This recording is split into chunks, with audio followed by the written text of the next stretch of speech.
Hey guys, it's Mike. As you know, I adopted my pup Rocky from a local rescue. Now, when people asked me what kind of dog Rocky was, I was always stumped. I used an Embark dog DNA test to decode my most puzzling questions about Rocky. You can also learn about your dog's inner secrets with Embark, the highest-rated dog DNA test. Unlock over 350 breeds and screen for over 200 genetic health risks. Save $50 on a breed and health kit with promo code KIT at embarkvet.com. Again, that's promo code KIT.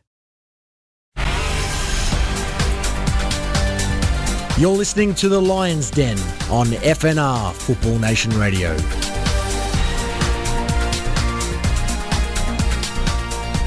Welcome back to the official Preston Lions Club show. Dave Svetkovsky has said goodnight for the evening, and we really commend him for coming in tonight in the circumstances. But as we said in the opening segment, we want to talk football because Gotze loved his football, and he would probably not want the entire hour dedicated to him because he was so humble. So we're going to do exactly that, and it's going to be focused on the women's program this evening. We've got head coach Dan Fodden and assistant coach Sarkis Efe in the studio. Gentlemen, welcome back. Thanks for having us. Thank you. So, most recent victory over Burundara on Tuesday night. Tell us a little bit about that game and how it went down. Oh, look, it's a pretty good game, to be fair. There's a pretty good crowd as well. I think there was probably a couple of 200-300 people there. It's given us some support, which was nice. But look, the game itself, they've got some pretty strong players. They've got a lot of very strong players to cause us some issues. But I guess we went in with a very specific game plan, and we did the game plan absolutely perfectly. So we expect that when we play like that, there's going to be some opportunities for them, and I guess Tin did her job and had played really, really well, and then the forwards, they did their job, and I think they got 3 quite early ones and made it difficult for them to play after that. So I was really, really happy with the performance, to be honest. First half particularly played well, and then second half it was scrappy, but we sort of set up for it to be a little bit scrappy and make it hard for them to play. So they did everything I asked them to do, really. Yeah, coach's dream when the game plan comes off to perfection, right? Yeah, exactly. I mean, you can't complain being 3-0 up after 25 minutes or whatever it was. So yeah, bursting out of the blocks. Sarkis, what's your read on both the first and the reserves this season? How the squad's come together? Yeah, really good. Dan and I were sort of talking about it, and the girls have gelled really well. Even over sort of last year when we had the on and off season, not really a season, but the girls have really stuck together, and they're all back, itching to go. So we only lost 2, didn't we, over COVID? I think we only lost 2 that were with us and decided not to come back after a year off of COVID. I think we only lost 2 in the end, and we picked up 3 or 4 in the off season as well. So it worked itself out pretty well, I think. Yeah. And especially for my girls, the calibre of players that Dan's brought into the senior squad, the girls in my team are just, just taking in all the knowledge and the experiences that they're helping them with. Couldn't ask for anything better, really. So yeah, it's been great. It's pretty exciting in women's football this season with a new division and Preston being a part of it, and the pyramid suddenly starting to open up after a closed NPLW for quite some time. Give or take some teams being ad hoc, added and removed. Mm-hmm. Does that add a sort of bit of an extra incentive for the club to kind of break that glass ceiling? Oh, I think that it's the thing that they're playing for. Yeah, exactly. And we agree. It's probably Look, the reserve group and the senior group, we train together nearly all the time. So I guess the reserve group get to feel the same drive, I guess, that the senior group have, and there is a serious drive in the senior group. They don't want to drop a point. There's nothing that they want to do more than win every single game, and that's a passion that they have naturally. It's a drive that both of us sort of put in and instill into the girls as well. That we won on Tuesday, but we got to go again on Sunday. The idea of going up and having the opportunity to play in NPL against the best teams all the time, playing your Calder's and your South Melbournes and your Bulleens and your NTCs every week is something that they really want to get the opportunity to do, and I'd like the opportunity to do it too. So. My kind of read on someone who has a fairly passing interest in lots of different leagues and so forth, so I know him as an expert, but I've felt that women's football in Victoria has been at a high standard, but it's good, but it's not deep, isn't it? And I think that's starting to change. Yeah, I know what you mean. Look, I think that the point that you make is valid. Calder have been very dominant for 4 years. And you see a lot of really lopsided scorelines in that top division. You do. Unfortunately, the last season that was played, 2019, Southern hadn't had a great year, Galaxy hadn't had a great year, and, Calder were at their best. So, they were putting 10 goals past some teams, 12 goals past some teams, and they have a very, very strong squad, as do a few of the teams. And the top 4 particularly are very, very strong, and the bottom 4 are a little way away from that. I think what I've noticed, and I watch a lot of Victorian women's football, I think what I've noticed at the moment is that the gap between the top 4 and bottom 4 of NPL is growing. The gap between the bottom 4 of NPL and everyone else is getting much, much, much closer. Right. So I think that there's genuine possibility that, some VPL teams or State League 1 teams could do very, very well in the Cup this year, as long as they can avoid those top 4 NPL teams, because, the VPL is very strong. It's very, very worth watching. There's 7 or 8 teams that could win on any given day, really, truly. And there's probably 3 or 4 really, really good State League 1 teams that maybe should even be in the VPL right now. We got beat by Spring Hills in the preseason. It's the only game we lost. So... that's really, really interesting. There's loads of directions we could go from there. But, how much women's football does this man actually watch? Because we've heard from other, players and so forth that have come on the show that Dan has this crazy sort of encyclopedic knowledge of all these players. And as someone who's been tasked with commentating women's games and trying to research them, it's not the easiest thing in the world. There's not a lot of information out there. Do you have any idea how he does it? I'll give you a bit of insight. Last night after training, we started off talking about, registrations and things like that, and we ended up talking about Matildas and all the players that he's had some dealings with. But yeah, it's just we were there for like 45 minutes just talking and you just can't stop him. He's got that passion in him. So and that's rubbing off on everyone. Like even I'm starting to talk to the parents that my son, he plays at the club too, and we're just talking about the women's, and it's infectious. How does the seniors resi split work at Preston? I know some clubs sort of insist on like the reserves playing the same system as the first team, and sometimes it's a little bit more autonomous, and you base the tactics a bit more on the group of players you have available. Is there an overarching kind of top-down philosophy, or is it a little bit more? I guess it's a question for you, really. Well, we left it open. Dan sort of, when he came on board, he said, you don't have to play the system that I'm playing. But as a coach, as a development coach, you probably want to play the same system, given just to make players pluck one out and plug another one in, sort of thing. It's just but depending on the opposition, or depending on the day, depending on the players that are available, you might have to change the system every now and then, just to suit what you've got. Yeah. But I think it's for the players as well. Whenever he takes a player from my team, they know exactly what they need to do because we're playing the similar system. So, and look, I think that we try our best. Like I've sort of said to Sarks, if you want to play the same system as me, you're more than welcome to. I'm happy to help you get the same result that I'm looking for, and happy to do that. But if you want to play something a little bit different because it suits you on the day, or you've got players that are away, go for your life. It's absolutely up to you. I've been a reserve coach in boys and girls, in the under 19s in NPL, or under 18s and 20s in the boys, and it's a hard job when your whole job is to support the first team. It's a hard job. So I didn't want to come here and be the coach that I didn't like working with. because I was told what to do all the time. You know, I hated it, so I didn't want to come here and do that to Sachs. And to be fair, he's been fantastic, and he always wants to learn. He asks bucket loads of questions, so you know, I can't really complain. I'm pretty lucky to have an assistant who wants to learn and wants to, I guess, implement stuff the same way I do. So He's just saying that. Well, I mean, I can't relate to that because I, at much lower level, was sort of part of this sort of reserve seniors dilemma, and sometimes it feels like the better you do, the worse off your team is because you keep getting players nicked. yeah, it happens. The better they play, the harder it is. Yeah.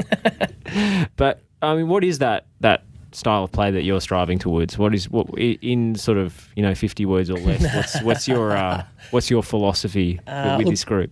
I've played a specific shape. I've played a 3-5-2 for 5 or 6 years now, and I find that particularly in the women's game, it works really, really well. And you can edit it a little bit to depending on who you're playing against and everything else. But I like to make sure that the word I use is possession with purpose. I don't like the idea of keeping the ball for the sake of keeping the ball. Like, I don't like to have 70-80% possession and 2 shots. I'd rather have 10% possession and 30 shots, because if you can transition quickly and you can use the strengths that we do have and in the squad that we've put together, especially on the big pitch at Preston, you can transition very quickly. There's a lot of spaces, and you can create opportunities. If you create opportunities and you've got good players, and you'll score goals. And so far, I think we've scored 34 goals across pre-season, and before the season started, I think we've conceded 4. So it's been a good pre-season for us. I want to talk about the next guest that's coming up, Di. What kind of a leader is she? What's her effect on the playing group? She's You can both answer this one. But when you've had someone around the club for as long as she's been around the club, it's an absolute no-brainer.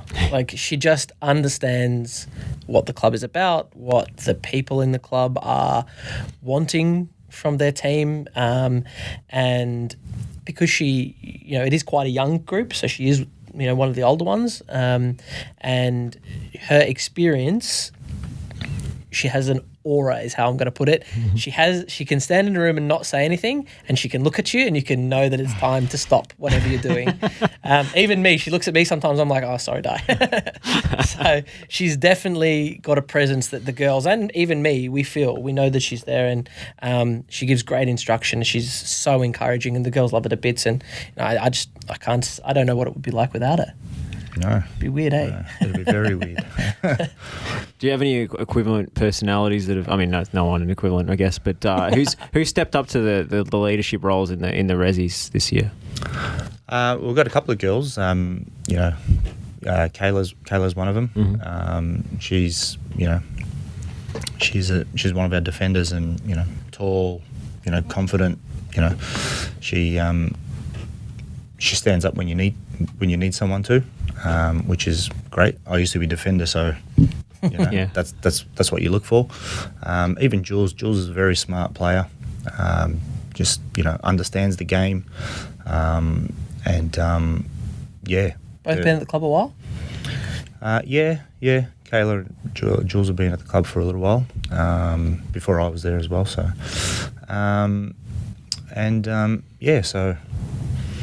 those two have stepped up. Quite a bit. Fantastic. I know coaches hate answering questions about specific players, but I'm just going to keep asking them because they're fun. There's been a bit of buzz about certain Japanese import in pre-season. How's Miri doing? She's such a strange footballer. She's technically unbelievable. I watched the game back, and it looks like she doesn't move, or she's always just so nonchalant about what she does. She reminds me of like a Berbatov, someone who makes the game look so easy. And then I look at the GPS station. She ran 12.5 kilometres on Tuesday night. And I was like, how have you done 12.5 kilometres when you don't look like you run ever? She's unbelievably technically fantastic. The girls absolutely... Her English is improving, and the girls love her. It doesn't matter. Like, the girls absolutely love her. They get right around her and really encourage her. And we've actually got a girl who dropped out of university. She was doing German to learn Japanese so she could speak to Miri. That's not even a joke. She really did. Unbelievable. She left her university. She was doing German. She stopped doing German. Now she's doing Japanese so she can talk to Miri. So That's fantastic. it's fantastic. She's a brilliant little player. I'm so excited to have her with us. And that little tidbit speaks to a growing culture in the playing group off the park as well. Yeah, they're pretty close. They're really, really close, to be fair. I'm very, very lucky that they have clicked in the way that they have clicked. Most groups, in my experience, have small little cliques within them where 3 or 4 people get on really well and whatever else. But I think we brought in maybe 12 players into the senior group. And those 12 plus the existing maybe 7 or 8, it was like they've played together for forever. All of them just get on fantastically well. There's no little cliques. They all encourage each other. They all hang out together. They all go to futsal together. They just it's fantastic. It really is. Do you try and build kind of team chemistry and so forth, or do you just leave that all to the players? Are there, like socially and so forth, are there things you try and do off the park, post-match rituals or, celebration songs and things, or do you just take a hands-off approach to those? Look, I guess it's an interesting question. I think for me, culture is a really, really, really important part, especially of women's football, because women don't play for the same reason men play. Men play because they want to make it. Women play because it's fun, basically.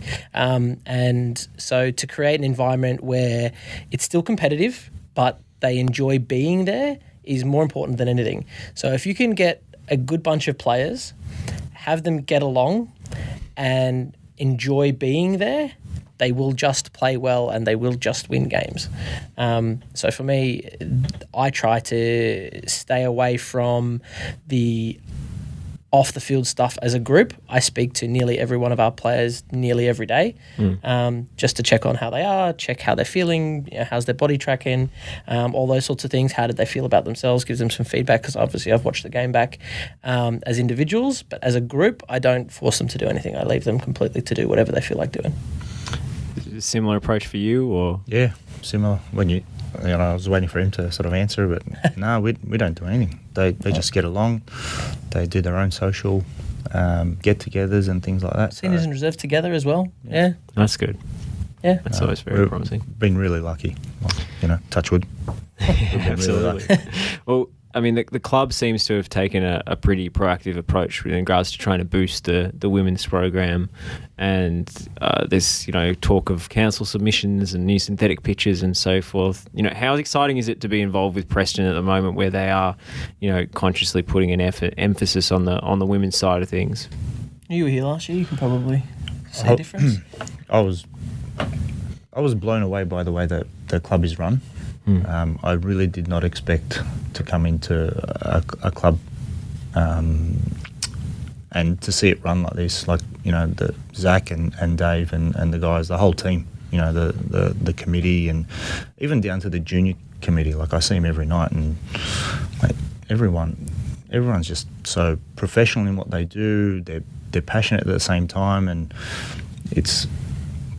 I love it. I have to agree completely. I've been at a few clubs in my time since moving back from the UK, and I can tell you now that this is absolutely a standout above the rest from a way it's run perspective. The way that the club do things, how far they go out of their way, the hours that they put in, the effort that they put in from a committee level. It's honestly, I put a lot of effort into my group.